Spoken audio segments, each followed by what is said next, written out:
Today I'm sharing some real-life money hacks that I've used to save me thousands of dollars when I travel, so you can spend less money on annoying fees and more money on experiences. Hi, I'm Queenie and I'm a licensed personal finance creator. I've actually traveled to over 30 different countries and I'm your go-to guide for making finance fun. In this video, we're covering 6 different areas: cutting costs on mobile data with eSIMs, saving on accommodation, travel capsule wardrobe, cheaper transport tips, how to avoid currency exchange fees, and how to make sure you stay on track with your financial goals.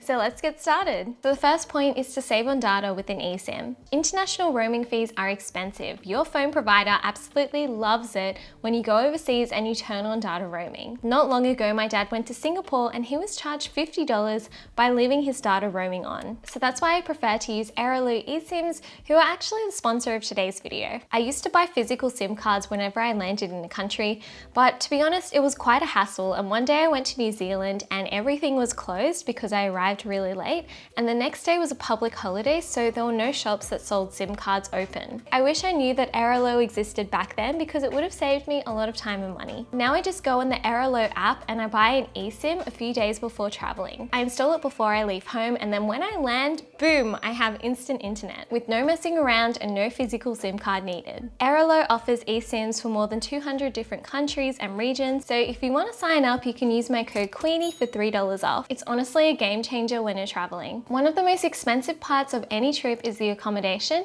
and here are some tips to help you save. Instead of booking through a third party, have a look at the hotel's website directly. They often give better rates and include extras like free breakfast or room upgrades. And if the hotel's website is more expensive than the third-party site, what I actually do is I email the hotel directly and I ask if they can beat the price if I book with them directly. And quite a few times I've been able to get a discount on my accommodation by doing this. Another tip is to sign up to hotel loyalty programs for free perks, like late checkouts and room upgrades. And if you travel often, it's worth staying within one particular hotel group, so then you can build up points for free nights. Another tip for big savings is to travel on the shoulder seasons. This can easily save you 30% of your accommodation. If you're looking to do summer in Europe, June to August can be one of the most expensive times, but if you travel outside of these seasons in the shoulder periods from May to September, you often get better prices and fewer tourists. And the weather is still really nice. Another option is to use Airbnbs or guest houses instead of hotels because these are usually cheaper. Just make sure you read the reviews because you don't want to end up somewhere that looks nothing like the photos. The next tip is to use a travel capsule wardrobe. I recently went to Thailand and Vietnam for 2 weeks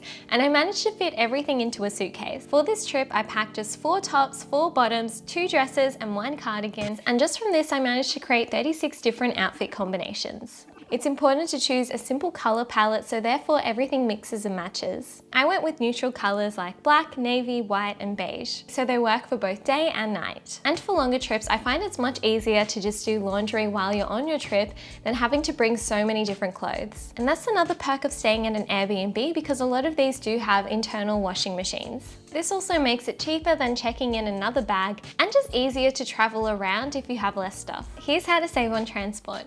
Getting around a different country can be really stressful, but here are some tips. It's a good idea to download rideshare apps before you travel. There are different ones that exist in different places around the world, so it's important to do a bit of research. Another tip is to pre-book airport transfers. Surprisingly, they're actually comparable in price to ride-sharing apps. And consider using public transport. Using trains, metros, and buses can sometimes be faster than driving, especially in cities with heavy traffic. We went to Dubai, and not only is the metro really clean and efficient, it was actually faster than driving because there's so much traffic there. And finally, if you are traveling with a baby, you can bring your own baby car seat. Most airlines actually let you check up to 3 baby items for free, so you can bring your baby car seat along for free. Some countries offer taxis with car seats, but not all of them do. So that's why it's a good idea to consider it. Another one of the biggest expenses when you are traveling is the flights. So here are some tips to help you save. One of my favorite ways to save on flights is by using points. I've flown business class for less than the price of economy just by using my points. And the way that I do this is a lot of credit cards have sign-up bonuses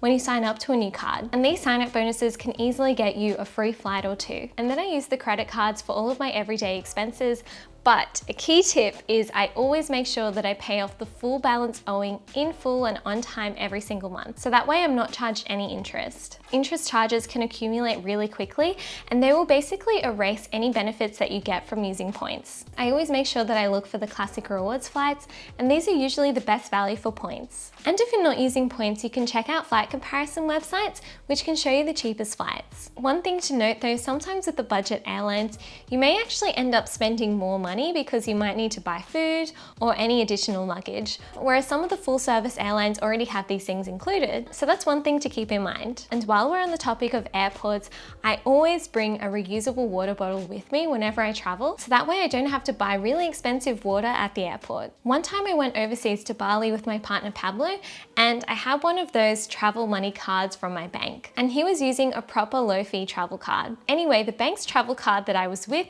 they advertised no fees, so I assumed that I was paying no fees. But something that shocked me was by the end of the trip, he had actually spent a lot less money than I had, and at that time we were splitting all of our travel expenses 50-50. The difference was my card was actually charging me a lot of fees, but they were hidden in the exchange rate. So before you travel overseas, just make sure that whatever card you're going to use there actually does have no fees, or if it's a tricky card like the one that I had, that actually does charge you really high fees in the exchange rate. Another tip is you can actually use your iPhone as a currency exchange calculator. One time I accidentally paid $170 for a meal in Thailand at the airport because I was too lazy to convert the currencies beforehand. So something I wish I knew was the iPhone calculator actually has an inbuilt currency exchange calculator. So this can help you avoid tourist traps. Something else that I wish I knew earlier is you can actually get your tax back at the airport when you're a tourist shopping in a foreign country. So if you're visiting countries in Europe or Japan, you can save from 10 to 20% off the purchase price. I used this in Paris and I managed to save $200 off a handbag. So here's how it works. You basically need to show your passport when you go shopping and tell the store that you'd like to apply for the tourist tax refund scheme. They may give you some special forms to fill out. And then when you're leaving the country, you can put your unused purchases in your carry-on bag. Make sure you have the receipts, your goods, and your passport at the customs desk. And you can usually get your refund in cash. And in Japan, you don't actually need to fill out any of these documents. All you need to do is show your passport and the cashier will directly give you the cash back. Just be mindful that your home country may have a tax-free threshold. In Australia, it's $900. So if you bring in goods worth more than $900, you do need to declare it. And you may need to pay tax on it when you get home, depending on how above the threshold it is. This works really well for handbags, watches, and any electronics. And the final tip is to make sure that you are tracking what you're spending even when you're traveling overseas and keeping on top of your expenses. So it's a good idea to set some boundaries before you leave home and do regular money check-ins while you're traveling. So those are my top travel tips to help you save money. And don't forget, if you would like to try Airalo for yourself, you can use my code Queenie for $3 off. They have eSIMs for more than 200 different countries and regions. I've used it for over 2 years now and it saved me so much money on data roaming fees and also a lot of time and hassle as well. Hey Pablo, do you want to do the secret word? Passport. And write passport in the comments so we know you watched this video all the way through. Thank you.